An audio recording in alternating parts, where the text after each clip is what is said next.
25 avril 1938. Le signe que la divine volonté règne dans l'âme, c'est que l'âme ressent le besoin de l'aimer sans cesse. Le grand mal de ne pas faire le bien dans le divin vouloir. La petite flamme nourrie par la grande lumière de Dieu. Mon pauvre esprit court, vole dans le divin fiat.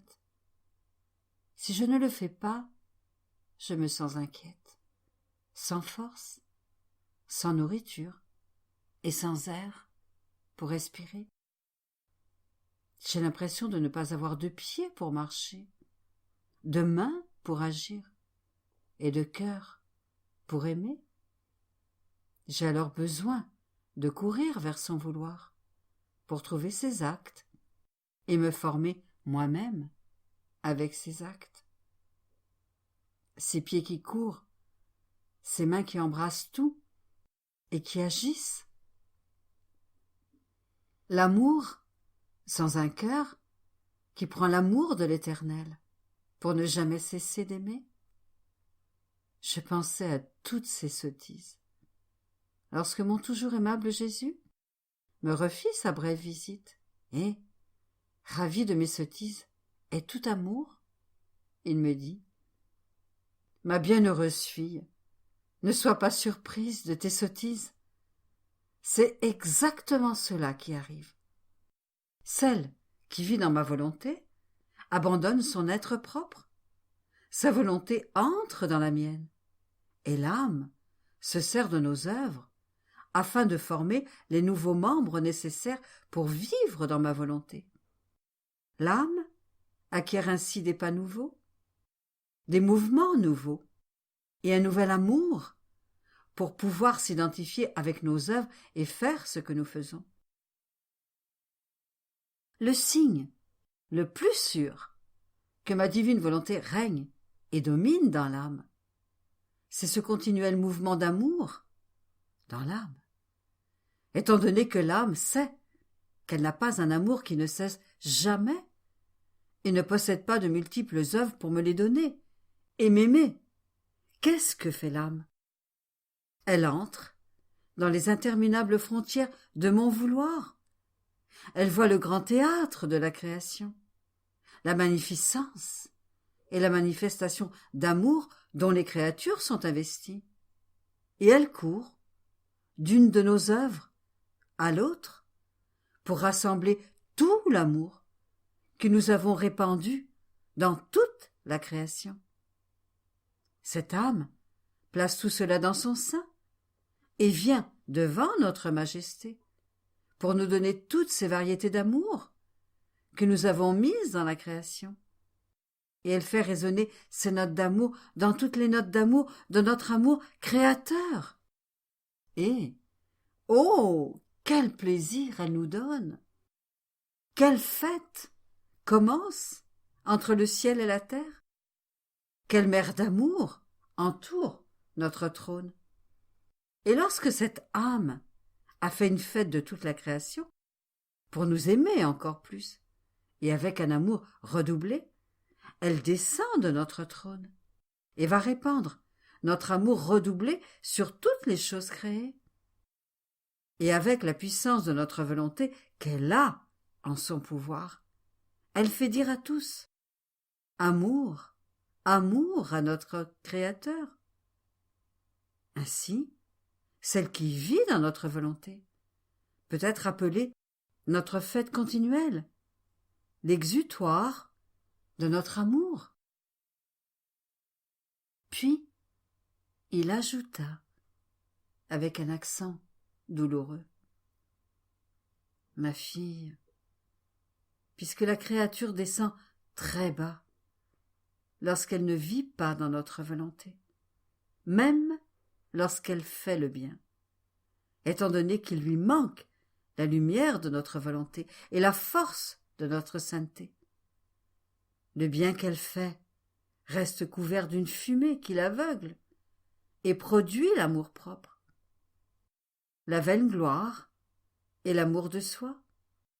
On peut dire que la créature reste empoisonnée de sorte qu'elle ne peut pas produire un grand bien, ni pour elle-même, ni pour les autres. Pauvres bonnes œuvres, sans ma volonté. Elles sont comme des petites cloches, sans aucun son, comme des pièces de monnaie sans l'image du roi, qui n'indiquent pas la valeur de l'argent. Ces œuvres peuvent, tout au plus, se convertir en satisfaction personnelle. Et moi, qui aime tant les créatures, je suis souvent contraint de gâter le bien qu'elles font, afin qu'elles puissent entrer en elles-mêmes et essayer d'agir de façon droite et sainte. Mais pour celle qui vit dans notre vouloir, il n'y a aucun danger que la fumée de l'amour-propre puisse entrer, même dans les plus grandes œuvres qu'elle pourra accomplir. Cette âme est la petite flamme nourrie par la grande lumière qui est Dieu. La lumière sait comment se débarrasser de l'obscurité des passions et de la fumée de l'amour-propre. Et comme cette âme est lumière, elle comprend tout de suite que tout ce qu'elle fait de bien, c'est Dieu qui travaille dans son propre néant. Et si ce néant n'est pas vidé de tout ce qui ne se rapporte pas à Dieu, Dieu ne descend pas au fond du néant de cette créature pour accomplir les grandes œuvres dignes de lui. Ainsi, même l'humilité n'entre pas dans notre vouloir, y entre plutôt le néant de la créature, la connaissance qu'elle n'est rien, et que tout le bien qui entre en elle n'est rien d'autre que l'action divine. Il arrive alors que Dieu soit le porteur du rien, et que le rien soit le porteur de Dieu. Ainsi, dans mon vouloir, toutes les choses changent pour la créature. La créature n'est rien d'autre que la petite lumière qui doit se soumettre, autant qu'elle le peut, à la grande lumière de mon fiat, de telle sorte qu'elle ne fait rien d'autre que se nourrir elle-même de lumière, d'amour, de bonté et de sainteté divine. Quel honneur d'être nourrie par Dieu! Par conséquent, il n'est pas étonnant que la créature, étant la petite flamme, Dieu s'en nourrisse.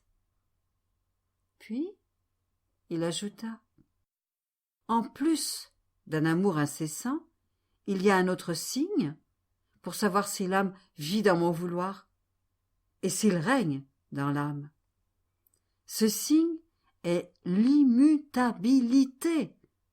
Il n'appartient qu'à Dieu de ne jamais passer du bien au mal.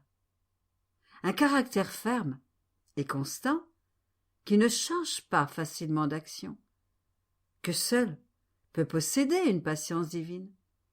La constance de toujours faire un acte sans se fatiguer jamais, sans jamais éprouver de gêne ou de regret. Cela n'appartient qu'à Dieu. Celle qui vit dans notre fiat ressent son immutabilité et se sent investie d'une telle fermeté qu'elle ne changerait d'action pour rien au monde. Elle préférerait mourir plutôt que de ne pas continuer à faire ce qu'elle fait. De plus, ce qu'elle fait avec un esprit ferme et qui ne change pas, cela a Dieu pour son commencement. Par conséquent, cette âme perçoit Dieu dans son acte. En répétant l'acte, elle sent que c'est Dieu qui coule dans son action et l'anime. Comment pourrait-elle jamais cesser de répéter ce qui a commencé avec notre être suprême? Cette âme devrait sortir de notre volonté pour changer d'action. Lorsque notre volonté opère, elle ne change jamais. Ainsi, elle fait agir de la même manière celle qui vit dans notre vouloir. Oh, comme il est facile de voir qu'une personne ne vit pas dans notre volonté. Aujourd'hui, elle veut faire quelque chose. Demain, une autre. Un jour, elle aime faire un sacrifice. Un autre jour, elle s'en écarte. On ne peut pas lui faire confiance. Elle est comme un roseau qui s'incline selon les vents de ses passions. La mutabilité de la volonté humaine est si grande qu'elle fait de la créature la risée d'elle-même, et peut-être également des démons. C'est pourquoi j'appelle la créature à vivre dans notre vouloir, afin qu'elle puisse être soutenue et renforcée par notre volonté. C'est de cette manière qu'elle pourra rendre honneur à notre œuvre créatrice, parce que seul l'homme est inconstant. Toutes nos œuvres ne changent jamais. Le ciel est toujours fixe et ne se fatigue jamais de s'étendre. Le soleil poursuit toujours sa course. Il ne change jamais son action de donner sa lumière pour le bien de toute la terre. L'air est toujours dans l'acte de se faire respirer. Toutes les choses, telles qu'elles ont été créées par nous, se maintiennent et accomplissent toujours la même action. Seul l'homme, en refusant de vivre dans notre divin vouloir, abandonne les voies de son Créateur et ne sait pas mener ses œuvres à leur fin, ni les apprécier, ni en recevoir le mérite. 2 mai 1938. La divine volonté demande à chaque instant sa volonté humaine à la créature, pour pouvoir lui dire « Tu ne m'as rien refusé et je ne peux rien te refuser ». Comment la créature forme sa petite mer d'amour dans la mer divine. Création, le doux enchantement de la manifestation de l'amour divin envers les créatures. Mon vol continue dans le divin vouloir, et, comme il est surprenant de voir qu'à chaque instant, le divin vouloir demande à la créature sa volonté humaine, pour en faire un de ses plus aimables prodiges. Comme il est émouvant de voir un divin fiat demander sa volonté à la créature. Mon doux Jésus, me voyant ému, m'a refait sa petite visite.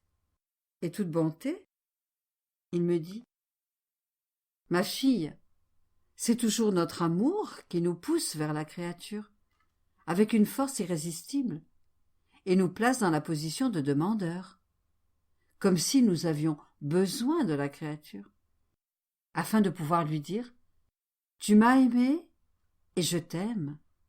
Tu m'as fait le don de toi-même et je me donne à toi.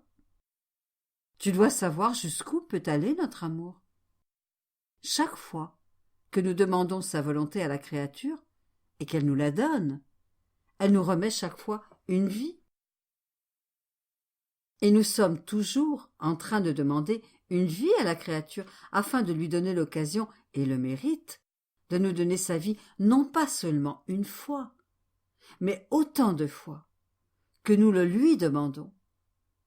Crois-tu que ce soit peu de choses que la créature puisse nous dire « Je vous ai donné une vie chaque fois que vous me l'avez demandé, et non pas seulement une fois, mais des milliers de fois. » Non seulement nous l'aimons avec un amour redoublé chaque fois qu'elle nous donne sa volonté, et nous la récompensons chaque fois, mais nous nous sentons également glorifiés et aimés par toutes ces vies qu'elle nous a données.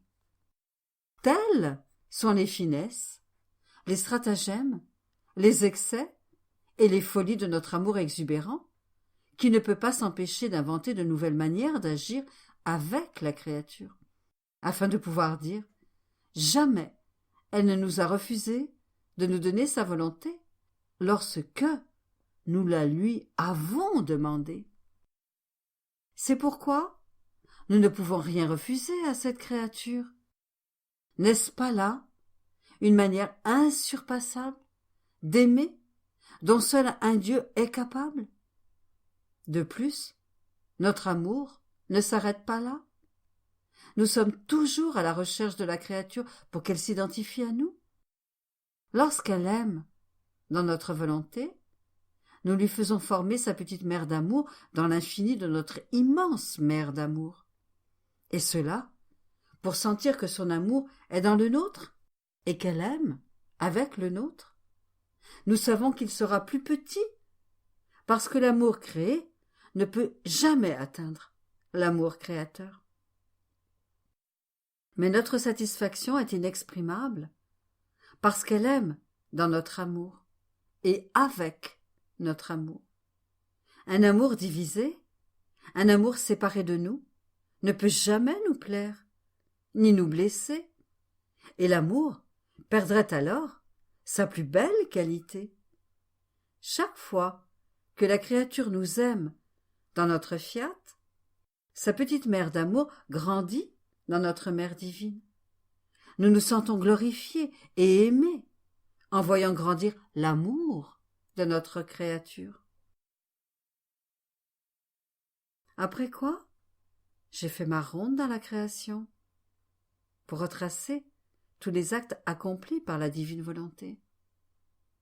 Et mon aimable Jésus ajouta : « Ma bienheureuse fille, la création est le plus doux enchantement de la manifestation de notre amour envers les créatures.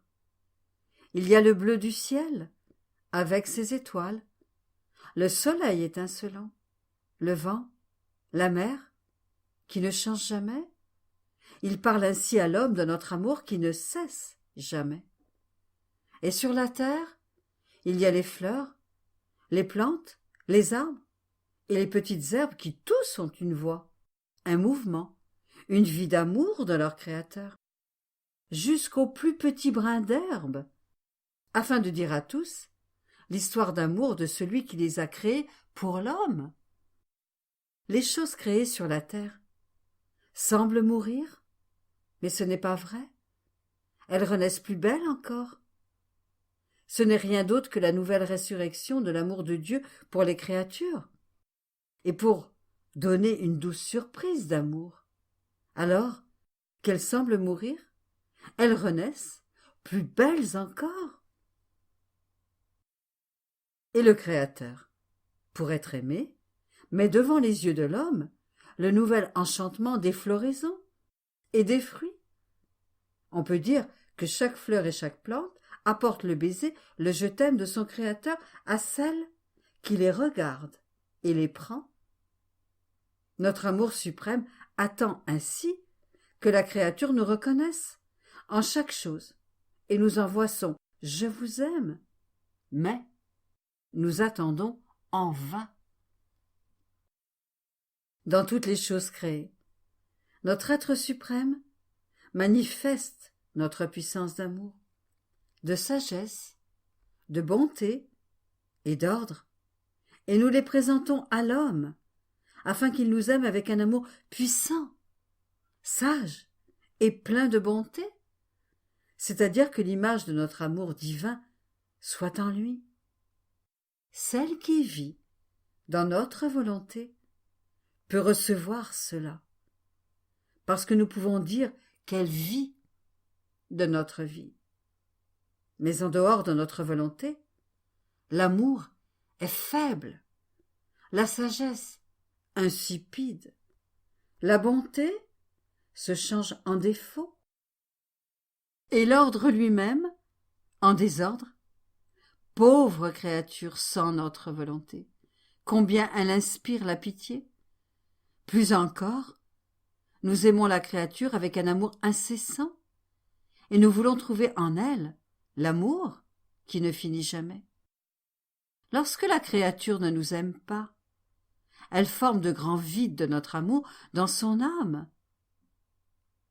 Et notre amour, ne trouvant pas son amour dans ces vides, ne trouve pas d'endroit où se reposer. Il demeure suspendu, il erre, court, vole, et ne trouve personne qui le reçoive. Il crie, souffre le martyre, et dit : je ne suis pas aimé, j'aime, et je ne trouve personne qui m'aime. Puis, Il ajouta, avec un accent plus tendre. Très chère fille, si tu savais jusqu'où peut aller mon amour pour celle qui vit dans ma divine volonté, tu m'aimerais tellement que ton cœur exploserait de joie. Et ton amour et le mien te garderaient consumé, dévoré d'un pur amour pour moi. Tu dois savoir que ma divine volonté rassemble tout ce que fait la créature qui vit en elle. Rien de ce qui est fait dans mon fiat ne peut en sortir. Tout demeure dans nos champs de lumière. Et ma volonté, pour se réjouir, rassemble le mouvement de la créature. Son amour, sa respiration, ses pas, ses paroles, ses pensées. Et tout ce que la créature a fait dans notre vouloir, afin de tout incorporer dans notre vie. Nous ressentons le besoin que les créatures continuent leur respiration, leurs mouvements et leurs pas dans les nôtres. C'est pourquoi nous appelons celle qui vit dans notre vouloir, notre souffle, notre battement de cœur, notre mouvement et notre amour. Nous ne pouvons ni ne voulons détacher de nous-mêmes le souffle de celle qui vit dans notre vouloir. Nous sentirions alors notre vie nous être arrachée. Aussi, lorsque cette créature agit, respire, etc., ma volonté se met en fête et va rassembler avec beaucoup d'amour ce que la créature fait, comme si ma volonté avait contribué à former la respiration et le mouvement dans la créature, et comme si la créature contribuait à donner la respiration et le mouvement à Dieu. Tels sont les excès et les inventions de notre amour, qui est heureux lorsqu'il peut dire « Ce que je fais, la créature le fait aussi. Nous agissons, nous soupirons et nous aimons ensemble. C'est alors que nous ressentons le bonheur, la gloire et la réciprocité de notre œuvre créatrice qui, tout comme elle est sortie de notre sein paternel dans une flamme d'amour, nous revient tout amour dans notre sein divin. 6 mai 1938. Pour vivre dans le divin vouloir, il suffit de le vouloir et de faire les premiers pas. La divine volonté possède la vertu génératrice et là où elle règne, elle génère sans jamais s'arrêter. Caractère inséparable des œuvres de notre Seigneur pour qui vit dans son vouloir. Mon pauvre esprit est sous une multitude de pensées concernant le divin vouloir. Elles semblent être des messagères qui nous apportent des informations sur ce saint vouloir. J'étais surprise lorsque mon doux Jésus est revenu vers sa petite fille et, toute bonté, il m'a dit « Ma bonne fille, il est extrêmement simple d'entrer dans ma volonté, parce que ton Jésus n'enseigne jamais des choses difficiles. Mon amour fait que je m'adapte à la capacité humaine, de sorte que la créature peut faire sans difficulté ce que j'enseigne et que je veux. Tu dois savoir que pour que la créature entre dans mon fiat, la première chose indispensable est de le vouloir, de le désirer avec fermeté, de vouloir vivre en lui. Deuxièmement, lorsque ce premier pas est franchi, ma divine volonté entoure la créature de lumière et d'une telle attirance pour la divine volonté que la créature perd le désir de faire sa propre volonté, parce qu'après ce pas, elle s'est sentie souveraine, et la nuit de ses passions, de ses faiblesses et de ses misères s'est changée en jour, en force divine. Par conséquent, elle ressent le besoin extrême de faire un second pas, qui en appelle un troisième, un quatrième, un cinquième, etc. Ces pas sont des pas de lumière qui embellissent la créature, la sanctifient, la rendent heureuse, la dirigent et la font participer à la ressemblance de son Créateur, si bien que la créature n'éprouve pas seulement le besoin extrême de vivre dans mon vouloir, mais ressent aussi mon vouloir comme sa propre vie dont elle ne peut se séparer. Vois-tu alors combien c'est facile? Mais il est nécessaire de le vouloir. Lorsque la créature veut rentrer dans mon fiat, ma bonté paternelle orne cette volonté de grâce, d'amour et de bonté, et comme c'est ce que je veux moi aussi, j'ajoute ce qui est à moi, et si nécessaire, j'y mets ma propre vie pour lui donner toute l'aide et tous les moyens, et ma vie contre la sienne, pour la faire vivre dans mon divin vouloir. Je ne m'épargne rien lorsqu'il s'agit de faire vivre la créature dans mon vouloir.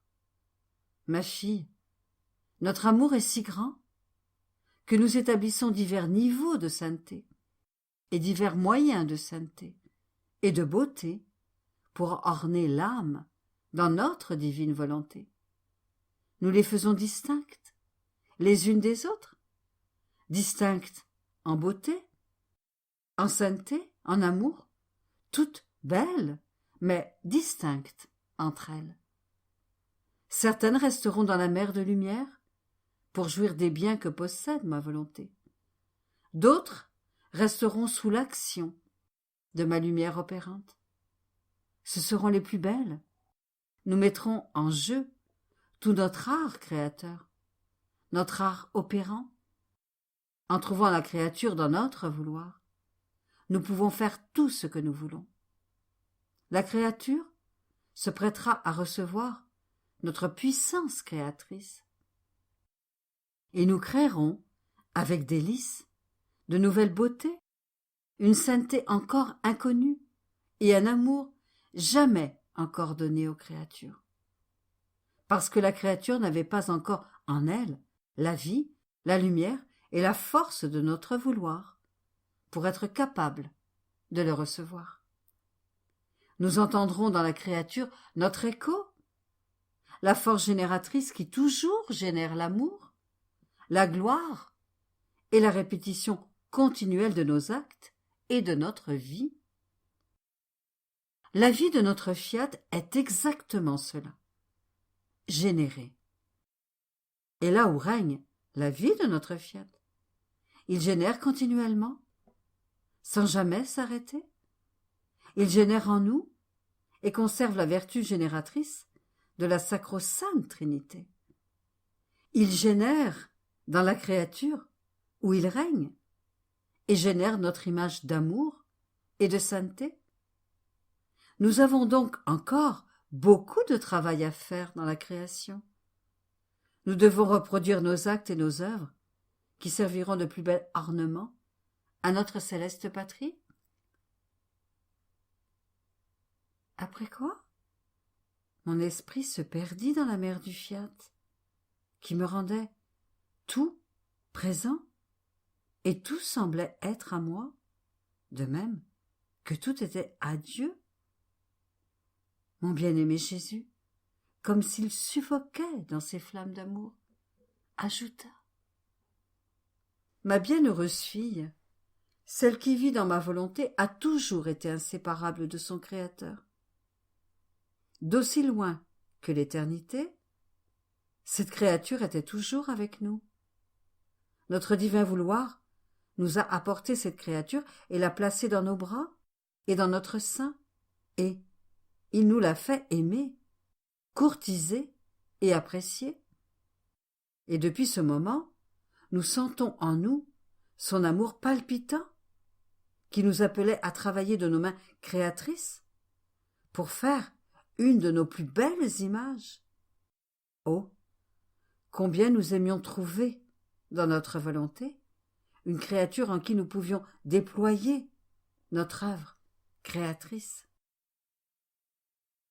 Tu dois savoir que lorsque moi, le Verbe éternel, dans l'excès de mon amour, je descendis du ciel sur la terre, ces âmes qui vivent et vivront dans mon fiat, étant inséparables de nous, sont descendues avec moi, et avec la céleste reine à leur tête. Elles formaient mon peuple, mon armée fidèle, mon vivant palais royal, dans lequel je me constituais vrai roi de ces enfants, de mon divin vouloir. Je ne serais jamais descendu du ciel sans être accompagné de mon peuple, sans un royaume où je pouvais régner avec mes lois d'amour.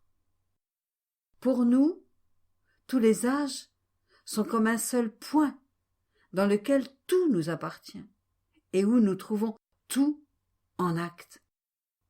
Je suis descendu du ciel comme maître et roi de mes enfants. Je me suis vu courtiser et aimer comme nous savons aimer nous-mêmes. Mon amour était si grand que je les ai fait demeurer conçus avec moi. Je n'aurais pas pu tolérer de ne pas trouver mes enfants qui m'aimaient. Nous avons vécu ensemble, dans le sein de ma maman souveraine. Ils sont nés de nouveau avec moi et ont pleuré avec moi. Ce que j'ai fait, ils l'ont fait. Nous avons marché, travaillé, prié et souffert ensemble. Et je peux dire qu'ils étaient également avec moi sur la croix pour mourir et ressusciter à une vie nouvelle que je suis venu apporter aux générations humaines.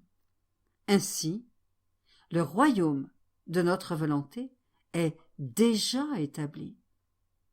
Nous connaissons leur nombre, nous savons qui ils sont, et nous connaissons leur nom. Notre volonté nous fait déjà sentir leur ardente palpitation d'amour. Oh, combien nous les aimons, et comme nous languissons après ce temps.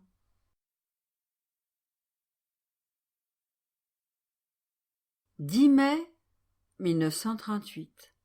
Afin d'être aimé, Dieu met son amour dans le cœur de la créature et le convertit en argent.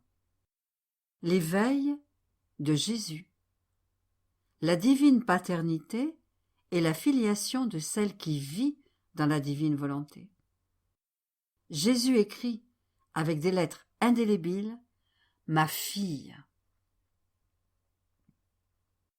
Quelle nuit éternelle! J'attendais que mon doux Jésus vienne me calmer. Finalement, après une longue attente, mon cher Jésus se fait voir, tout anxieux. Et toute bonté, il me dit. Pauvre fille, comme il est dur de veiller, n'est-ce pas?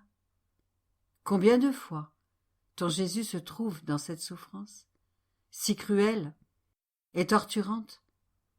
Combien de veilles les créatures me font faire?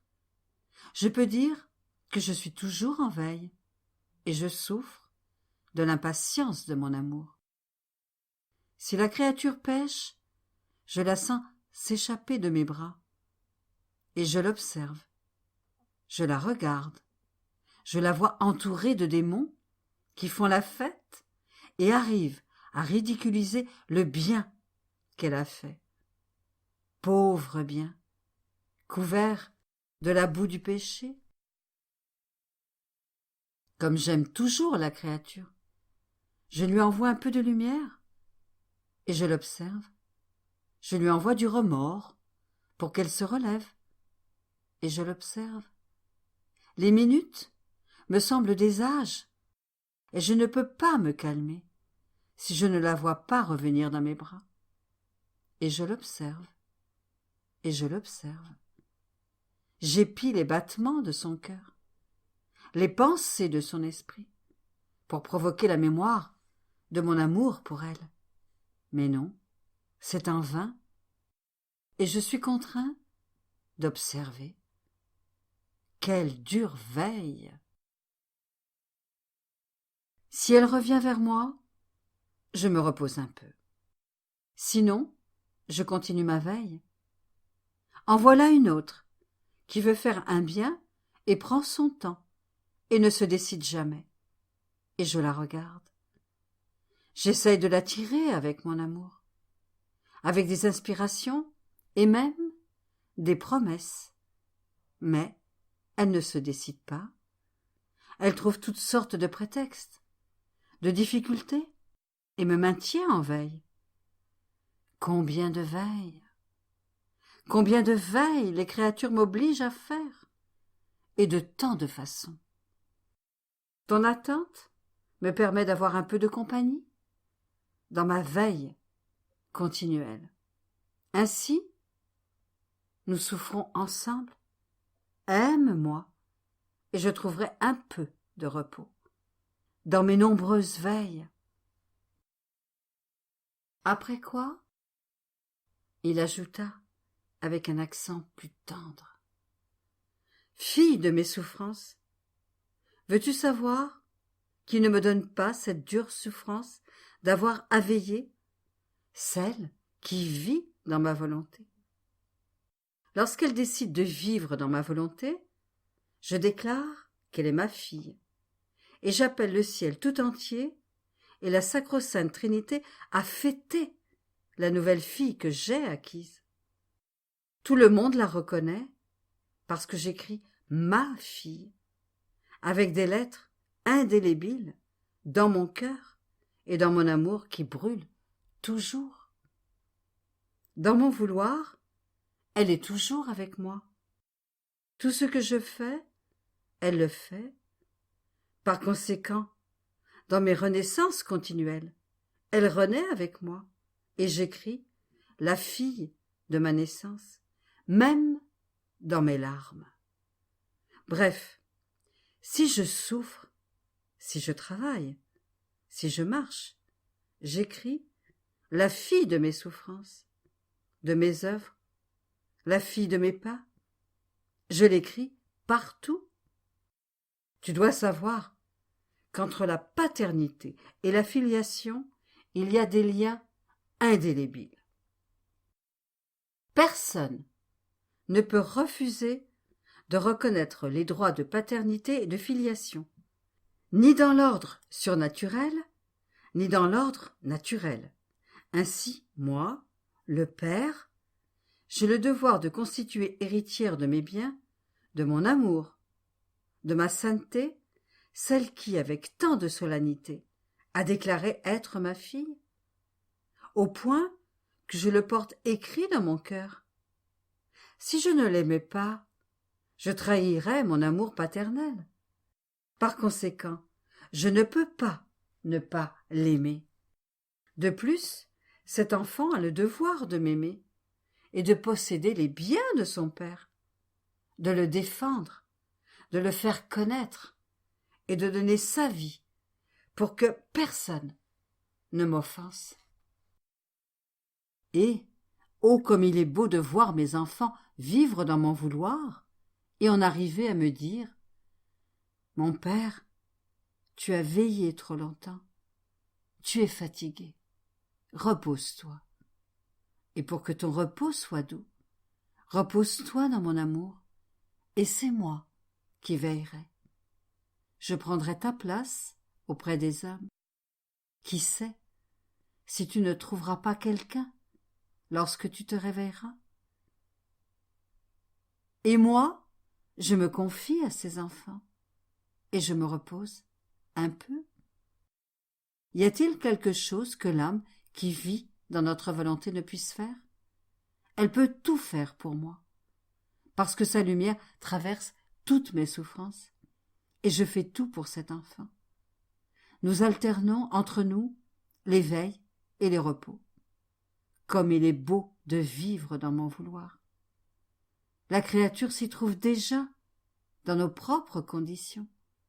Ce que nous voulons, elle le veut, et voici la chose la plus sainte, la plus grande, la plus noble et la plus remplie de majesté, de pureté. Vouloir ce que Dieu veut. Vouloir ce que Dieu veut, aucun acte ne parvient à une hauteur aussi sublime, à une valeur infinie.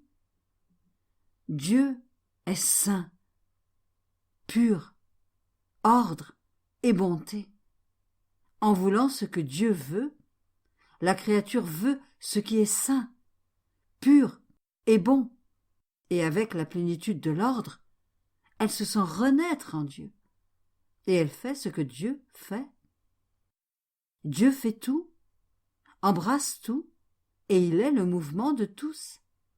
Et cette âme concourt à ce que Dieu fait. Pourrait-elle jamais faire un plus grand bien? C'est pourquoi il n'y a rien qui puisse atteindre ou surpasser la vie dans mon vouloir. Par conséquent, vis toujours dans mon fiat, et nous serons heureux, toi et moi.